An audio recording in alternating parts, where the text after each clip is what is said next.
Welcome all. या नवीन व्हिडिओमध्ये आपल्या सर्वांचे स्वागत. लास्टच्या लेक्चरमध्ये आपण बघितलं होतं की मेजर्स ऑफ डिस्पर्शनचं एक्झाम्पल बघितली होती. त्यामध्ये रेंज, व्हेरियन्स आणि स्टँडर्ड डेव्हिएशन कसे कॅल्क्युलेट करायचे हे आपण इंडिव्हिज्युअल डेटा व त्यासोबत डिस्क्रीट फ्रिक्वेन्सी डेटासाठी पाहिलं होतं, कसे कॅल्क्युलेट करायचे ते. ओके, आता आपला ग्रुप डेटा किंवा कंटिन्युअस फ्रिक्वेन्सी डेटा त्यासाठी रेंज, व्हेरियन्स आणि स्टँडर्ड डेव्हिएशन कसे कॅल्क्युलेट करायचे ते आपण इथं पाहूया. ओके, इथे एक्झाम्पल नंबर 5 घेतलेला आहे. एक्झाम्पल मध्ये दिलेले आहेत की अटॉमिक मासेस दिलेले आहेत आणि ते क्लासेस मध्ये दिलेले आहेत, काल इंटरव्हल मध्ये दिलेले आहेत. फॉर एक्झाम्पल 20 ते 30, नंतर 30 ते 40, नंतर 40 ते 50 आणि त्याच्या करस्पॉन्डिंग फ्रिक्वेन्सी आपल्याला मिळालेल्या आहेत. ओके, आता फ्रिक्वेन्सी 5 म्हणजे काय की 5 हे फ्रिक्वेन्सी 5 म्हणजे काय, ते 5 ऑब्झर्वेशन 20 ते 30 या ग्रुप मधील आहेत. ती कोणतीही ऑब्झर्वेशन असतील. सिमिलरली 12 ऑब्झर्वेशन 30 ते 40 या ग्रुप मधील आहेत. सिमिलरली 8 ऑब्झर्वेशन 40 ते 50 यामधील कोणतेही 8 ऑब्झर्वेशन आहेत. सिमिलरली 10 ऑब्झर्वेशन ही 50 ते 60 मध्ये कोणते आहेत, ती कोणते आहेत ते आपल्याला माहित नाहीत, पण त्या पर्टिक्युलर क्लासमध्ये मधील 10 ऑब्झर्वेशन्स आहेत. ओके, तर या डेटासाठी आपल्याला रेंज, व्हेरियन्स आणि स्टँडर्ड डेव्हिएशन कॅल्क्युलेट करायचा आहे. हा डेटा आपण काय म्हणतो, याला ग्रुप डेटा किंवा कंटिन्युअस फ्रिक्वेन्सी डेटा. कधी आपण याला म्हणणार, ज्यावेळी असे क्लासेस असतात आणि त्याच्या करस्पॉन्डिंग फ्रिक्वेन्सी असतात, त्यावेळी त्या पर्टिक्युलर डेटाला ग्रुप डेटा किंवा कंटिन्युअस फ्रिक्वेन्सी डेटा असं म्हणतात. ओके, आणि याच्यासाठी कॅल्क्युलेशन रेंज किंवा व्हेरियन्स किंवा स्टँडर्ड डेव्हिएशन फाइंड आउट करण्याची कॅल्क्युलेशन ही वेगळी आहे. ओके, त्याच्या आन्सर्स बघत. आन्सर मध्ये सुरुवातीला आपण एम लिहिलेला आहे, जे आपल्याला फाइंड आउट करायचं आहे ते एम मध्ये येणार आहे. To find range, variance and standard deviation for the about data, that means for this particular data. आणि हे फॉर्म्युलेज आहेत, रेंज, व्हेरियन्स आणि स्टँडर्ड डेव्हिएशन कॅल्क्युलेट करण्यासाठी लागणारे फॉर्म्युले. आता इथे काय बघा, x1, x2, xn be the n mid values of the n classes. म्हणजेच आपल्याकडे हे क्लासेस आहेत. आता एन जनरल वेने एन क्लासेस कन्सिडर केलेले आहेत, मात्र इथं आपल्याकडे क्लासेस किती आहेत, 1, 2, 3, 4 अँड 5. दॅट मीन्स आपल्याजवळ 5 क्लासेस आहेत. ओके, कोणकोणते क्लासेस आहेत, हा एक क्लास आहे, हा एक क्लास आहे, हा एक क्लास आहे, हा एक क्लास आणि हा एक क्लास आहे, असे 5 क्लासेस आहेत. आणि त्यांच्या मिड व्हॅल्यूज जर फाइंड आउट केल्या, मिड व्हॅल्यूज म्हणजे त्या क्लासची मिडल व्हॅल्यू, तर त्याला आपण x1, x2, xn म्हणणार. आणि त्याचे करस्पॉन्डिंग फ्रिक्वेन्सी आहेत त्या f1, f2, fn आहेत. ओके, म्हणजे या फ्रिक्वेन्सी आहेत त्या काही f1, f2, fn. आपल्याकडे किती आहेत, f1, f2, f3, f4 आणि f5.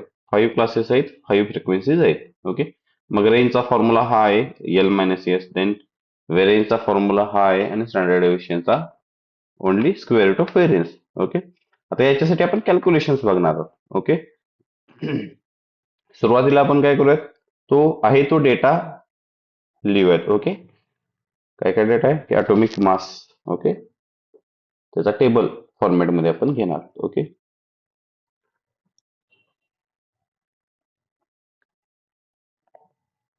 पहिल्या कॉलम मध्ये आपण ॲटॉमिक मास घेऊया, जे गिवन दिलेलं आहे. ओके, ते classes in the form classes आहेत. ओके, 20 ते 30 पहिला क्लास, देन 30 ते 40, देन 40 ते 50, देन 50 ते 60 आणि त्यानंतर 60 ते 70. हे आपले क्लासेस झाले, किंवा त्याला डेटामध्ये काय नाव दिलेलं आहे, ॲटॉमिक मास. ओके, आणि त्याच्या करस्पॉन्डिंग फ्रिक्वेन्सी दिलेले आहेत, फ्रिक्वेन्सी.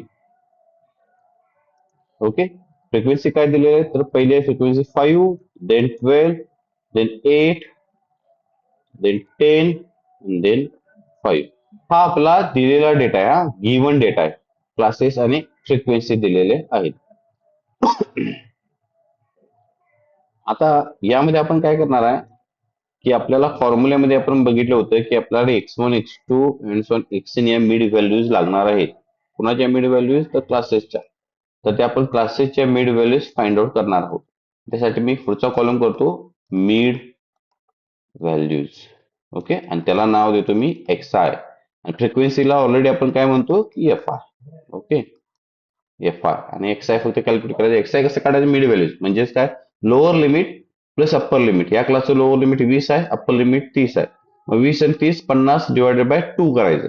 ओके, तर किती येणार 25. Upper limit plus lower limit divided by 2. 30 plus 40 divided by 2. 30 आणि 40 70 डिवायडेड बाय 2 इज 35.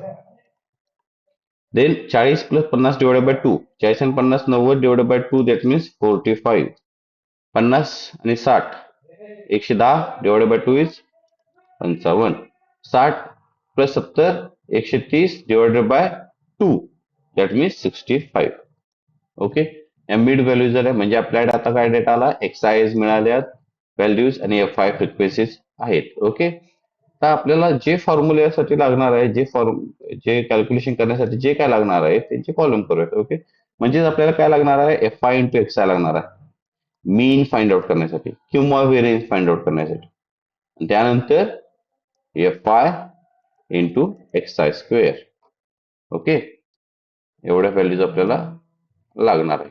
ओके, मी याच्या खाली आणखी एक रो करतो, त्याला मी टोटल म्हणतो, म्हणजे या पर्टिक्युलर कॉलमची टोटल. आता या सेकंड कॉलमची टोटल म्हणजेच काय, त्याला कॅपिटल एन आपण नोटेशन देतो, म्हणजे summation I runs from 1 to N म्हणे. इथं 5 आहे पण जनरल वे एन म्हणे. कॉलमचं नाव काय, F I. Okay, F I this is equal to, म्हणजेच काय, या कॉलम मधील जेवढ्या काय व्हॅल्यू आहेत त्यांची समेशन. तर ही समेशन किती येणार, तर यांची समेशन केली तर ते किती येते 40. ओके, सिमिलर वेने आपल्याला या कॉलमची टोटल लागत नाही, समेशन एक्स आय कुठेही लागत नाही. ओके, मग आता एफ आय हा कॉलम, या कॉलम मध्ये व्हॅल्यूज फाइंड आउट करूया. F I into X I that means F I ची व्हॅल्यू इंटू एक्स आय ची व्हॅल्यू. 5 इंटू 25 5 गुणिले 25 येणार 125. सिमिलरली 12 इंटू 35 किती येणार 420. त्यानंतर 8 इंटू 45 किती येणार 360. ओके, त्यानंतर 10 इंटू 55 याची व्हॅल्यू येणार किती 550. त्यानंतर 5 इंटू 65 याची व्हॅल्यू किती येणार 325. ओके, नाव याची टोटल इथं शेवटला आपण घेतो, म्हणून काय मी म्हटलं या कॉलमचं नाव एफ एक्स आहे, त्याला फक्त समेशन मी अप्लाय केलं, that means summation F x आहे, म्हणजेच त्या कॉलमची टोटल. तर या सगळ्या व्हॅल्यूची जर टोटल केली 125 प्लस 420 प्लस 360 प्लस 550 प्लस 325 तर ही व्हॅल्यू किती येते 1780. ओके, सिमिलरली आपल्याला इथं f I into x i स्क्वेअरचा कॉलम घेतलेला आहे आपण आणि त्याच्या व्हॅल्यूज फाइंड आउट करायचे. याचं मिनिंग काय, एफ आय इंटू एक्स आयचा स्क्वेअर. एफ आय ची व्हॅल्यू 5 इंटू एक्स आयचा स्क्वेअर, एक्स आयची व्हॅल्यू 25 आहे त्याचा स्क्वेअर, 5 इंटू 25 चा स्क्वेअर म्हणजे ती व्हॅल्यू किती येणार तर 3125.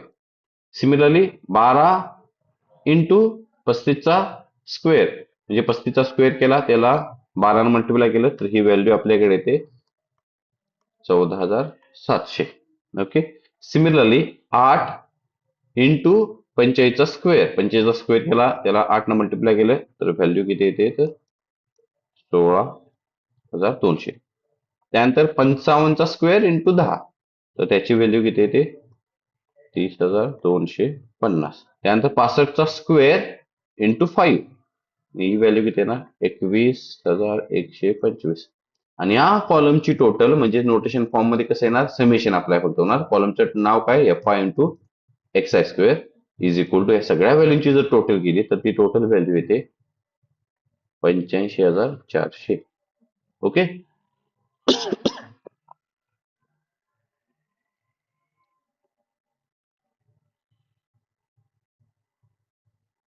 आता आपण या सगळ्या टोटल व्हॅल्यू काढलेल्या आहेत. आता आपण कॅल्क्युलेशन करणार आहोत. ओके, पहिली व्हॅल्यू आपण रेंजची फाइंड आउट करू. हे मी टेबल आहे तसं ठेवतो. त्यानंतर पहिली व्हॅल्यू आहे रेंज. रेंजचा simple formula L minus S म्हणजेच largest observation minus smallest observation. आता ऑब्झर्वेशन म्हटलं की हे एक्सआयच्या व्हॅल्यू जिथून घेतलेले आहेत ते क्लासेस. या क्लासेस मध्ये मॅक्झिमम व्हॅल्यू कोणती आहेत 70. बरोबर ना, अप्पर क्लास हा आहे सगळ्यात मोठा क्लास आणि त्यातील सगळ्यात मोठी व्हॅल्यू म्हणजे 70. मग ती आपली लार्जेस्ट व्हॅल्यू आली. मायनस आता स्मॉलेस्ट व्हॅल्यू यामध्ये कोणती आहे तर 20 ही स्मॉलेस्ट व्हॅल्यू आहे, त्यामुळे 20 इक्वल टू 50. रेंजची व्हॅल्यू आली 50. सिंपल कॅल्क्युलेशन आहे रेंजची. ओके, त्यानंतर आपल्याला व्हेरियन्स काढायचा आहे. मात्र व्हेरियन्स काढण्यासाठी आपल्याला सुरुवातीला मीन काढावा लागतो. मीन आणि त्याला नोटेशन असतं एक्स बार. नोटेशन झाला एक्स बार, एक्सच्या वरती बार. त्याचा फॉर्म्युला असतो 1/N summation F I into x i. आता summation F I into x i आपल्याला व्हॅल्यू आहे बघायचं, म्हणून इथं नोटेशन फॉर्म मध्ये लिहायचं, म्हणजे आपल्याला समजलं की summation F I into x I ची व्हॅल्यू किती आहे 1780 divided by capital N. Capital N ची पण इथे व्हॅल्यू बघा. कॅपिटल एन म्हणजे समेशन एफ आय, त्याची व्हॅल्यू किती आहे 40 आणि ही व्हॅल्यू किती येते तर 44.5. Okay clear. आता आपण काय बघणार आहोत व्हेरियन्स. व्हेरियन्सचा फॉर्म्युला किंवा त्याचं नोटेशन जे असतं ते सिग्मा स्क्वेअर हे notation 1/N summation F I into x I square minus x bar square. सगळ्या व्हॅल्यू सबस्टिट्यूट करूयात. 1/N म्हणजे हे एन डिवाइडलाच असणार आहे. Summation F I into x I square ची व्हॅल्यू इथं आहे बघा. Summation F I into x I square किती आहे ती 85,400 डिवायडेड बाय कॅपिटल एन ची व्हॅल्यू किती आहे 40 मायनस एक्स बार ची व्हॅल्यू. एक्स बार ची व्हॅल्यू आताच आपण काढली ती किती आहे 44.5 चा स्क्वेअर. दिस इज इक्वल हे जर कॅल्क्युलेशन जर आपण केलं तर याची व्हॅल्यू आपल्याला मिळते ती म्हणजे 154.75. म्हणजेच ही व्हॅल्यू कसली आली व्हेरियन्स. आणि standard deviation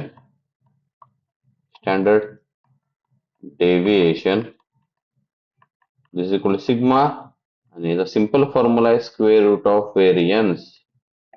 this is equal to square root of 154.75. This is equal to याचा स्क्वेअर रूट जर घेतलं तर आपल्याला मिळतं 12.44. ओके. सर्व व्हॅल्यू आपण काढलेले आहेत, रेंज काढली, व्हेरियन्स काढली. आता हे सगळ्या व्हॅल्यूचे काढलेले ते आपल्याला एकत्रित रिझल्ट मध्ये लिहावे लागतील. रिझल्ट पहिली व्हॅल्यू आपण फाइंड आउट केली रेंज, त्याची व्हॅल्यू किती आली 50. सेकंड व्हेरियन्सची व्हॅल्यू फाइंड आउट केली आपण, त्याची व्हॅल्यू किती आली 154.75. तिसरं स्टँडर्ड डेव्हिएशन,